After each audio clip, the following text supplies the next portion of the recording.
محدثاتها فإن كل محدثة بدعة وكل بدعة ضلالة وكل ضلالة في النار.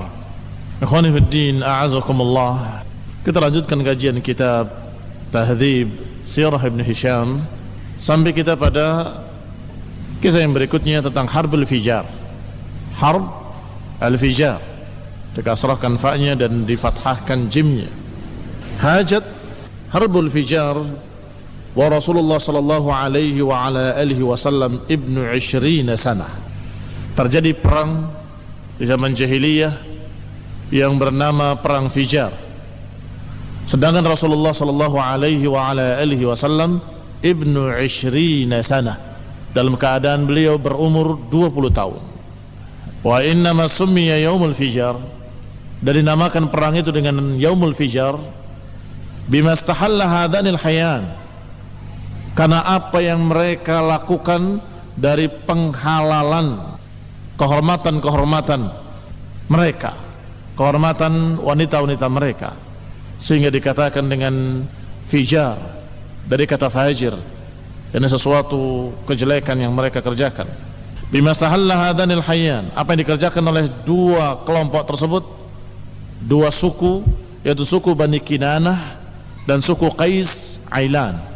Istahalla fihi minal maharim bainahum, mereka menghalalkan padanya mahram-mahram mereka di saat itu, sehingga dikatakan dengan kalimat fijar, yakni perang Fijar. Disebutkan dalam footnote-nya, Dzakara Ibnu Hisham anna Rasulullah sallallahu alaihi wa ala alihi wasallam syahida ba'du ayyamil Fijar.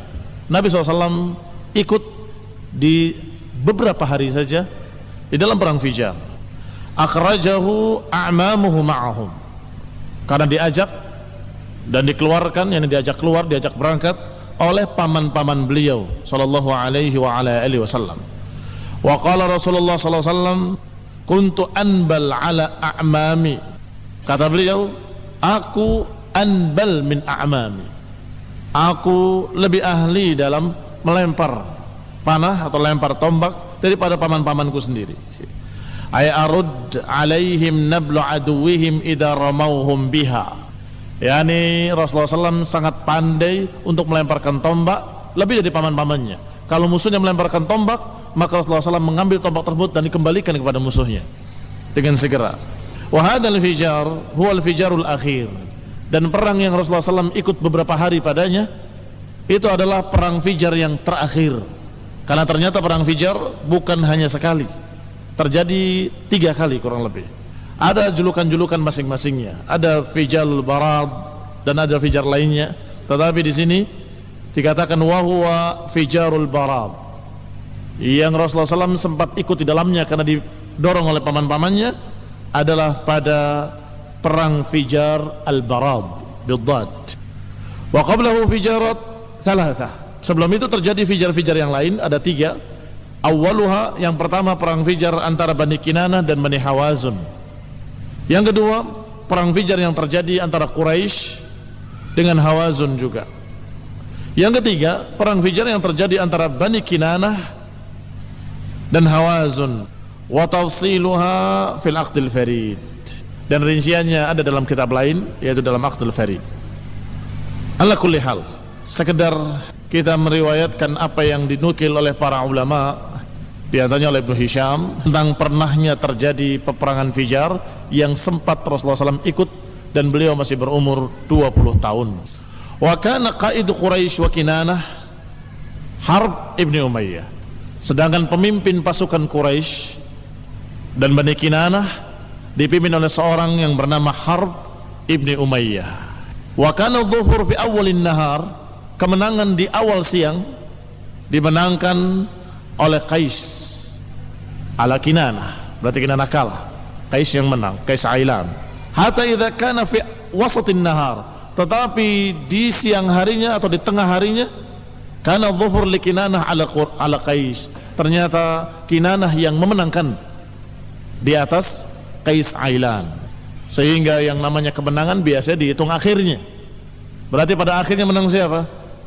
Bani Kinanah atau Bani Qais bin Ailan? Qais Ailan? Hah? Enam Kinanah, dan Kinanah itulah yang bersama Quraisy. Quraisy wa Kinanah dipimpin oleh Harb ibn Umayyah yang Rasulullah SAW sempat ikut di dalamnya beberapa hari.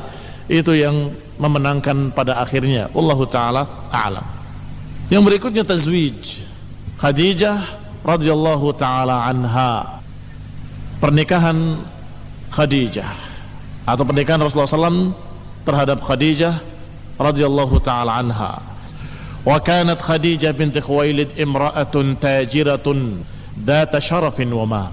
Khadijah radhiyallahu taala anha binti Khuwailid, anaknya Khuwailid, seorang wanita yang merupakan wanita pedagang, tajirah, data syarafin wa mal, memiliki harta dan memiliki kedudukan, kemuliaan.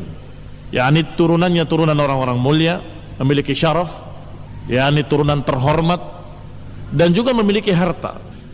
Tastajirur rijal fi maliha wa tudaribuha iyyahu bi syai'in taj'aluhu lahum. Dan Khadijah biasa menyewa orang-orang laki-laki untuk memperdagangkan hartanya. Tastajir ini ijarah, menyewa. Ar-rijal menyewa orang-orang fi maliha untuk memperdagangkan hartanya. Wa tudaribuhum iyyahu bi syai', dan memberikan imbalan untuk mereka dengan sesuatu yang taj'aluhu lahum, sesuatu yang memang ditentukan untuk mereka, yakni diberikan imbalan atau bayaran atau ju'lah. Wa kanat Quraisyun qauman tujjara, dan Quraisy memang kaum tujjar, suku yang memang ahli dagang. Kebiasaan mereka adalah berdagang, sebagaimana Allah katakan dalam Al-Quran, li'ilafi Quraisyin ilafihim rihlatash shita'i was-sayf. Karena kebiasaan orang Quraisy, kata Allah. Apa kebiasaan mereka? Ilafihim rihlah, kebiasaan mereka adalah mengadakan perjalanan dagang, syita was-sayf, perjalanan di musim dingin dan perjalanan di musim panas. Rihlatash shita'i was-sayf, as-syita ila al-Yaman was-sayf ila Syam. Ketika musim hujan mereka ke Yaman, ketika musim dingin, musim panas mereka ke Syam. Atau lebih tepatnya bukan musim hujan, musim dingin mereka ke Yaman, dan musim panas mereka ke Syam.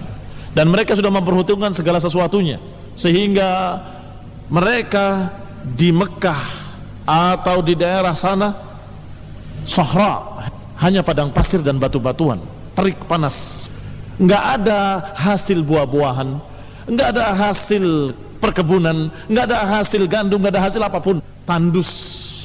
Tetapi karena keahlian mereka berdagang, akhirnya Mekah menjadi pusat perdagangan. Ini uniknya, padang tandus menjadi pusat perdagangan. Kenapa? Karena orang Syam ingin mendapatkan barang-barang Yaman, tidak usah sampai ke Yaman, cukup ke Mekah, ada di sana. Orang-orang Yaman menginginkan barang-barang Syam, tidak perlu ke Syam, cukup ke Mekah. Orang Syam juga menginginkan barang-barang Yaman, nggak perlu dia ke Yaman, cukup ke Mekah. Karena orang-orang Quraisy biasa rihlatash syita was-sayf, biasa mengadakan perjalanan dagang ke Syam dan ke Yaman, syita was-sayf, sedangkan Mekah di tengah-tengahnya. Sehingga mereka berduyun-duyun datang akhirnya ke Mekah untuk membeli sekian macam barang yang paling lengkap di sana. Orang-orang Yaman ingin sesuatu harus ke Mekah, juga orang-orang Syam ingin sesuatu yang tidak ada di sana juga ke Syam, juga ke Mekah. Ini kebiasaan orang-orang Quraisy dan keahlian mereka. Wa kanat Quraisyun qauman tujjara, dan mereka kaum Quraisy memang suku pedagang. Falamma balaghaha an Rasulullah sallallahu alaihi wasallam balaghaha, ketika sampai beritanya kepada Khadijah, ada seorang pemuda yang jujur terpercaya, ada seorang yang dijuluki dengan Al-Amin, yang sangat menjaga amanah. Balaghaha, sampai beritanya kepada Khadijah, min sidqi hadithihi wa 'idhami amanatihi wa karmi akhlaqihi. Sampai beritanya kepada Khadijah tentang jujurnya pembicaraan beliau dan besarnya penjagaan amanahnya, dan juga karam akhlaqihi, dan kemuliaan akhlaknya.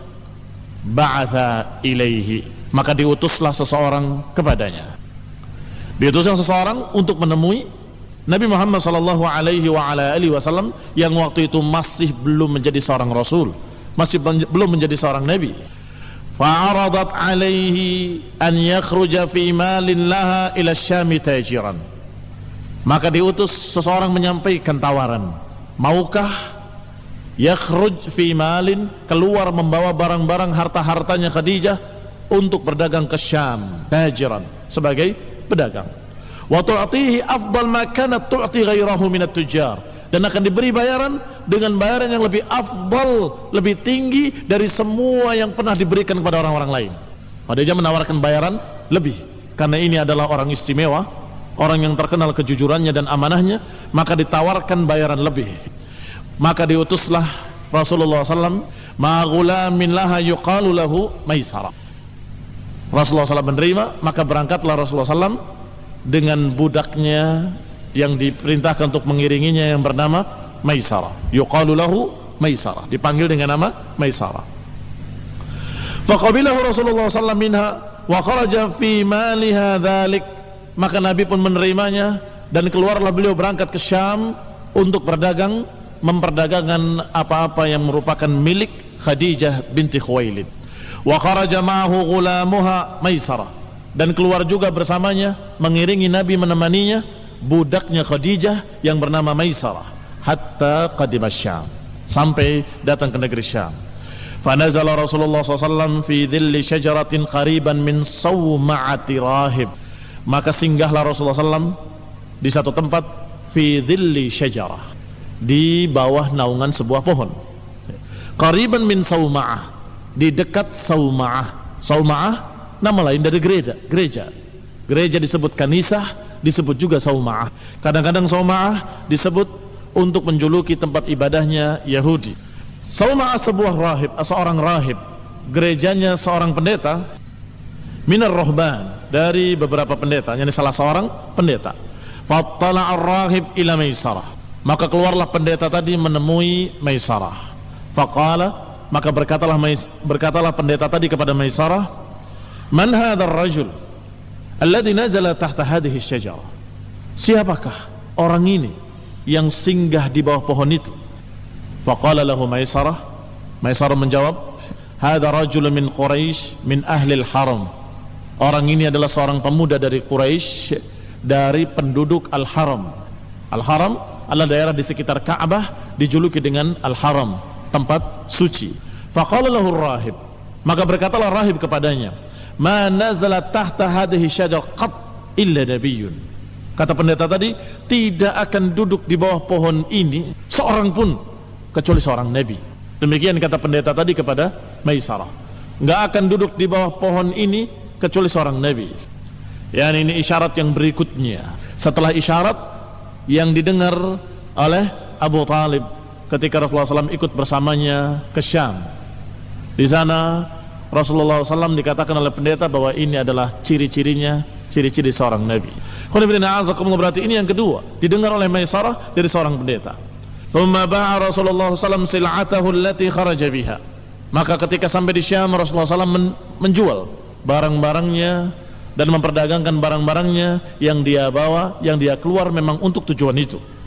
Washtara ma arada an yashtari. Setelah itu, setelah laku, maka beliau pun membeli apa yang diperlukan untuk dibeli.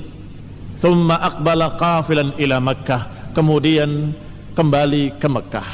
Perhatikan cara dagangnya Rasulullah SAW, dan itu cara dagangnya orang-orang Quraisy ketika itu, bahwa ketika datang satu negeri, apakah ke Syam atau ke Yaman, mereka jual barang-barang mereka semuanya. Setelah mendapatkan hasilnya, uangnya, dia tidak pulang membawa uang, tapi pulang membawa barang-barang yang kira-kira bisa dijual di negeri Mekah atau dibutuhkan nanti untuk orang-orang yang Syam yang akan datang. Yani ketika dia jual ke Yaman misalnya, dia beli setelah itu barang-barang Yaman, dia bawa pulang ke Mekah. Imma dijual di Mekah, mereka membelinya, kalau tidak mereka akan bawa lagi nanti ke Syam. Setelah di Syam laku barang-barang tersebut, maka dia beli dari barang Syam, dia bawa ke Mekah. Apakah dijual di Mekah atau kemudian akan dibawa lagi nanti dari Syam ke Yaman, dan dari Mekah ke Yaman. Demikian cara dagang mereka. Ma'ashtara ma arada an yashtari, thumma aqbala qafilan ila Makkah, sampai Rasulullah SAW kembali ke Mekah. Fakana Maisarah idza kanat al-hijrah idza kanat al-hajirah washtadda al-har yara malakaini yudhillanihi minasyams. Ketika pulangnya Rasulullah SAW kembali ke Mekah, aqbala qafilan ila Makkah. Fakana Maisarah idza kanatil hajirah, dan Maisarah jika datang waktu hajirah, waktu zuhur, washtaddal har, dan semakin terik panasnya. Hajirah adalah waktu zuhur sebagaimana disebutkan dalam hadis yang kita pelajari dalam kitab Mawaqitus Shalah, wa Rasulullah SAW yusalli dhuhra bil hajirah, yusalli dhuhra bil hajirah. Beliau alaihi salatu wassalam salat zuhur di waktu hajirah, yakni ketika panas sudah sangat teriknya, puncak-puncaknya panas. Washtadda har, maka Maisarah ketika itu mesti melihat yara malakain, melihat dua malaikat, yudhillanihi minasyamsi, melihat dua malaikat yang menaungi Rasulullah SAW dari matahari supaya tidak kepanasan. Wa huwa yasiru ala ba'irihi, ketika Nabi berjalan di atas untanya, maka dua malaikat tadi menaunginya di waktu hajirah. Dan Nabi dalam keadaan belum menjadi seorang Rasul, masih berumur 20 ke atas, belum sampai 25, karena menikahnya dengan Khadijah adalah 25, berarti ini adalah sebelum 25. Falamma qadima Makkah, ketika sampai di Makkah menemui Khadijah dengan hartanya, bimania ba'at ma ja'a bihi, beliau pun menjual apa yang dibawanya dari Syam. Perhatikan dagangnya beliau sallallahu alaihi wa ala alihi wasallam. Ba'at, beliau jual ma ja'a bihi, apa yang dia bawa. Fa ud'ifa aw qariban, apakah berlipat keuntungannya atau paling tidak dekat dengan harganya. Wa haddatsaha Maisaratu, maka Maisarah menyampaikannya kepada Khadijah. Haddatsaha, yani menyampaikan beritanya kepada Khadijah tentang qauli rahib, tentang ucapan pendeta tadi bahwa orang ini adalah calon seorang nabi. Wa amma kana yara min idlalil malakain, dan juga apa yang dilihat oleh Maisarah, dua malaikat yang menaunginya di waktu hajirah, di waktu teriknya panas matahari. Wa kanat Khadijah imra'atun hazimatun labibatun syarifah, sedangkan Khadijah adalah seorang wanita yang tegas namun cerdas. Labibatun syarifah, cerdas, jenius, dan juga terhormat. Radhiyallahu ta'ala anha. Ma'ama aradallahu biha min karamatihi, bersama dengan itu ada kelebihan lain. Allah subhanahu wa ta'ala menghendaki Khadijah untuk menjadi seorang yang terhormat pula di dunia dan di akhirat. Apa maknanya? Maknanya Allah memang menghendaki Khadijah untuk mendapatkan hidayah, sehingga Khadijah cerdas bahwa ini bukan orang sembarangan. Dengan kelebihan yang pertama diketahuinya, itu jarang ada seorang yang jujur, terpercaya, jaga amanah, akhlaknya mulia. Ini sulit dicari. Maka Khadijah langsung memanggilnya, menyuruh Maisarah untuk memanggilnya dan menawarkan perdagangan, dan diberi biaya atau bayaran lebih daripada orang-orang lain. Ini orang istimewa. Ditambah lagi dengan berita dari Maisarah bahwa seorang rahib mengatakan bahwa dia ini calon nabi. Demikian pula berita dua malaikat yang menaunginya, maka tambah yakin karena dia cerdas bahwa ini adalah bukan orang sembarangan. Falamma akhbaraha Maisarah bima akhbaraha bihi, ba'athat ila Rasulullah sallallahu alaihi wasallam faqalat lahu ya ibna ammi inni qad raghibtu fika liqarabatika wa wasitatik fi qaumik wa amanatik wa husni khuluqik wa sidqi hadithik, thumma uridat alaihi nafsaha. Karena cerdasnya Khadijah dan paham lebih dari itu, karena Allah menghendaki wanita ini akan mendapatkan kemuliaan di akhirat juga selain di dunia, maka Khadijah dalam keadaan paham ini benar-benar orang yang istimewa dan akan memiliki keistimewaan nantinya. Qalat, berkata Khadijah kepada Rasulullah SAW, ya ibna ammi, wahai anak pamanku. Disebut anak paman karena masih berkaitan, masih berhubungan kerabat dengannya. Inni qad raghibtu fika liqarabatika wa wastatik, sungguh aku menghendaki aku untukmu, ini menghendaki diriku untukmu, menawarkan diriku untukmu karena kekerabatan engkau dengan keluargaku, dan juga karena kebijakanmu di tengah-tengah manusia, fi qaumik, wastah, Artinya ketengah-tengahan itu maknanya bijak, seorang yang paling bijak di kaummu. Wa amanatik, dan juga karena amanahmu yang tinggi. Wa husni khuluqik, dan baiknya amanahmu. Wa sidqi hadithik, dan juga karena jujurnya pembicaraanmu. Thumma uridat alaihi nafsaha, maka Khadijah pun menawarkan dirinya untuk jadikan istri untuknya. Wa kanat Khadijah yawma idzin awsatu nisa'i Quraisy nasaban, dan Khadijah ketika itu radhiyallahu ta'ala anha awsatu nisa'i Quraisyin nasaban, beliau pun termasuk orang yang paling tinggi nasabnya di tengah Quraisy. Berarti memang sangat cocok nasaban wa khuluqan, nasabnya dan akhlaknya, kedua-duanya. Rasulullah SAW dari turunan mulia, Khadijah juga dari turunan mulia. Rasulullah SAW dalam keadaan paling bijak di kaumnya, Khadijah juga paling bijak di kaumnya. Rasulullah SAW dari turunan orang terhormat, dari kalangan orang-orang yang Masya Allah, juga demikian Khadijah keadaannya, demikian pula akhlaknya, dan sama-sama juga Hanifiyah. Tahu Hanifiyah? Hanifiyah cenderung kepada tauhid dalam keadaan belum ada dakwah tauhid, tidak mau sujud kepada berhala sejak zaman jahiliyah. Di antaranya Rasulullah sendiri, tentunya calon seorang Rasul, Khadijah dan Abu Bakar As-Siddiq, dan lain-lain dari beberapa orang yang akhirnya menjadi sahabat Rasulullah SAW. Mereka dijuluki dengan Hunafa. Apa itu Hunafa? Yang tidak pernah cenderung kepada kesyirikan walaupun di zaman jahiliyah. Sampai-sampai Abu Bakar juga menyatakan, sungguh demi Allah, enggak pernah jidatku aku letakkan di tanah untuk berhala, qat, sama sekali. Ada satu lagi orang yang tidak sempat ketemu Nabi, tetapi istimewa, wallahu ta'ala alam, ikhtilaf para ulama tentangnya, yang bernama Zaid. Dia bersandar di Ka'bah sambil menyatakan kepada mereka semuanya, sungguh demi Allah, kalian semuanya tidak ada yang beribadah seperti ibadahnya Ibrahim dan Ismail. Sungguh demi Allah, kalau berhala-berhala ini bisa menyampaikan kepada Allah, aku akan sembah mereka seperti kalian. Tetapi karena aku tidak tahu apakah mereka bisa menyampaikan, aku tidak akan beribadah pada mereka semuanya.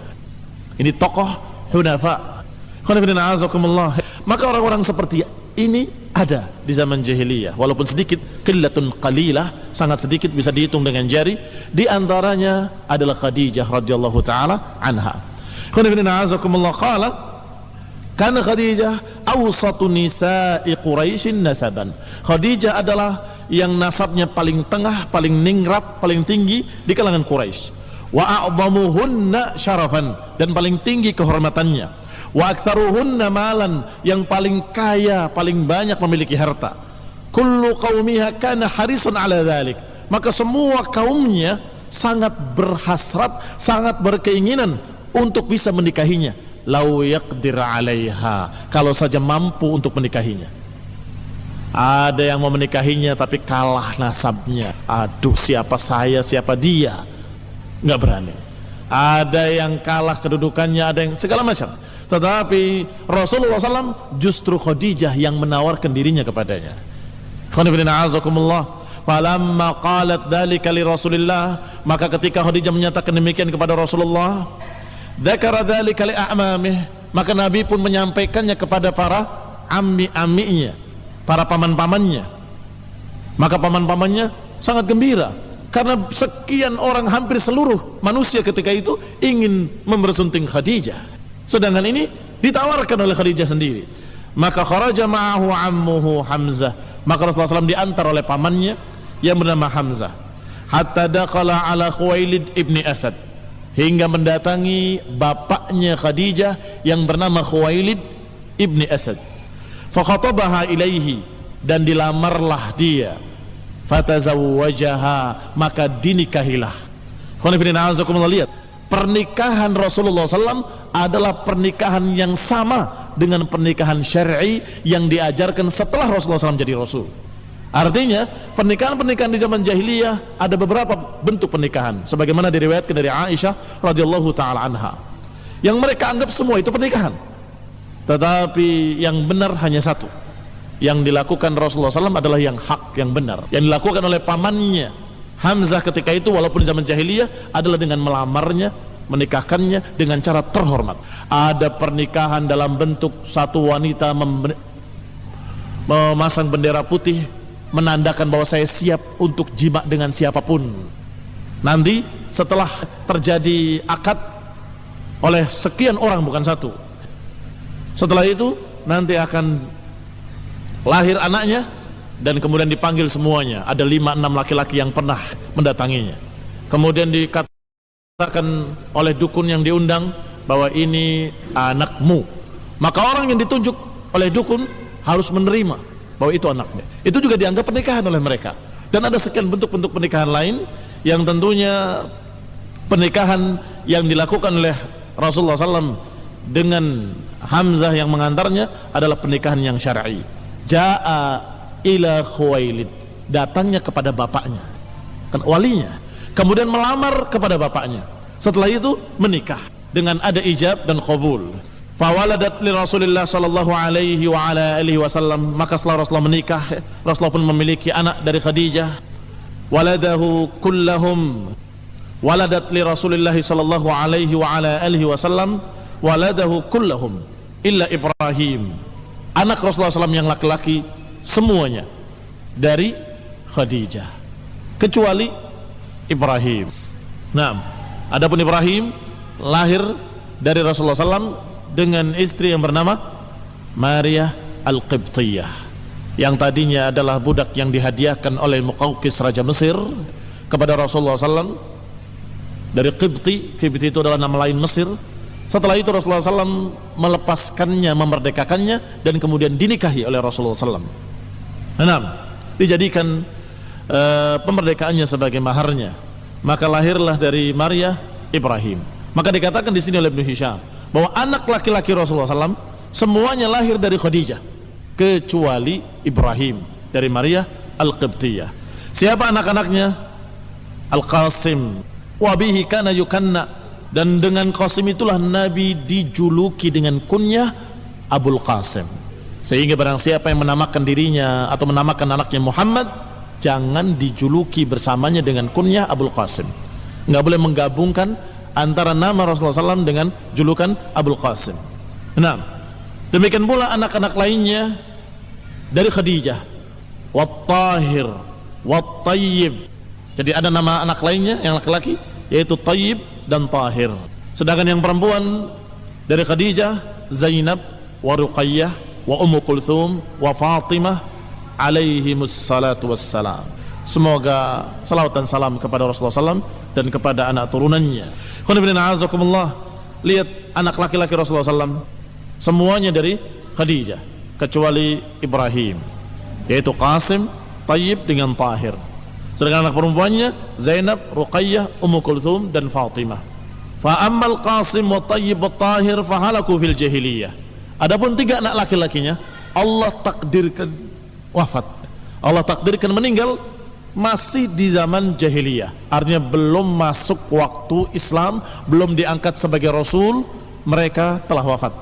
Halaku fil jahiliyah, mereka semuanya meninggal di zaman jahiliyah, artinya belum diangkatnya Rasulullah SAW sebagai Rasul.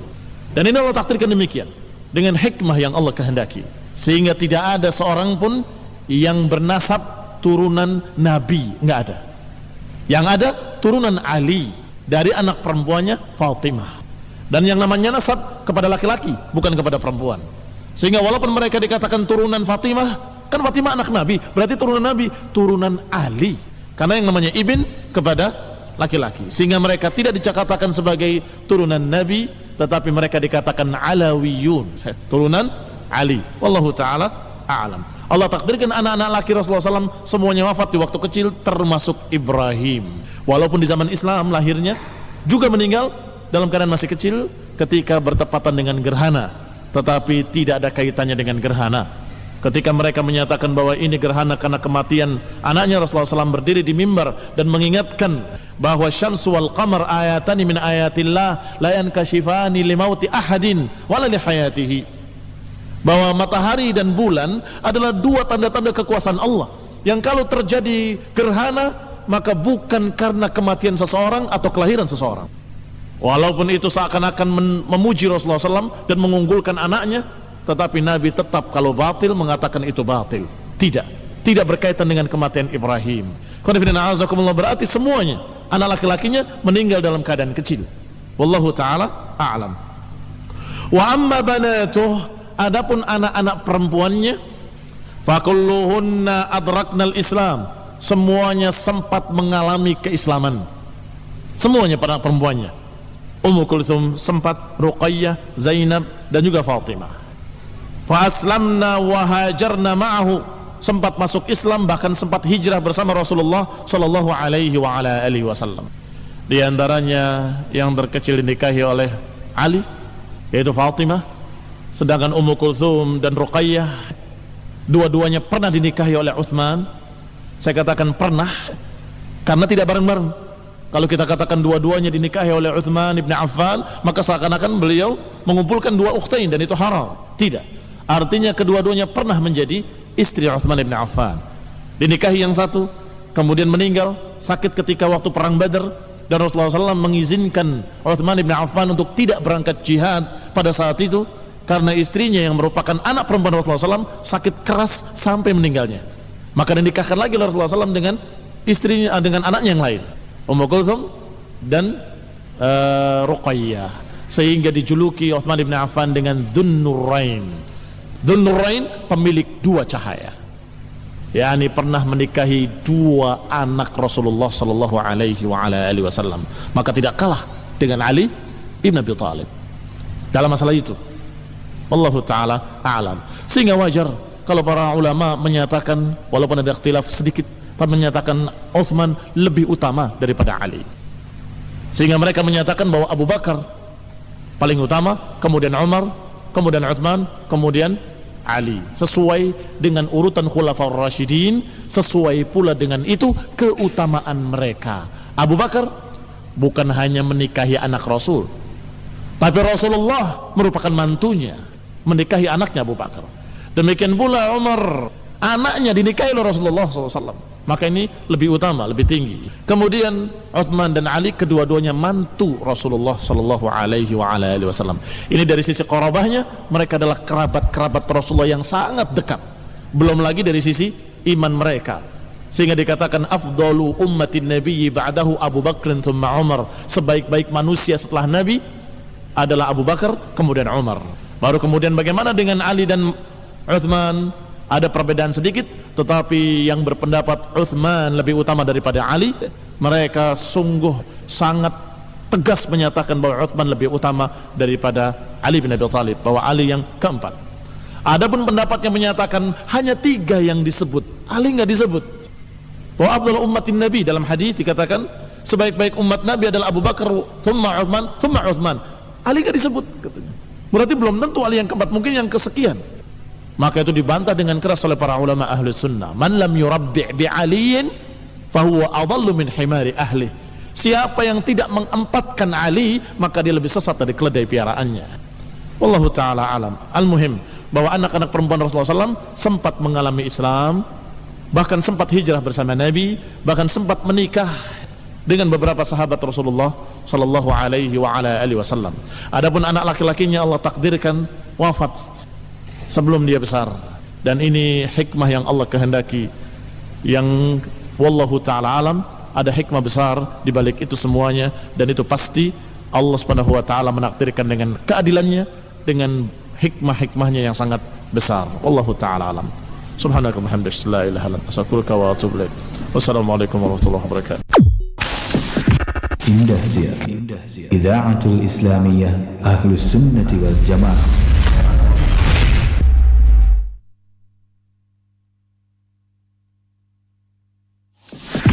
Indah Zia, Idha'atul Islamiyah Ahlus Sunnati wal Jamaah.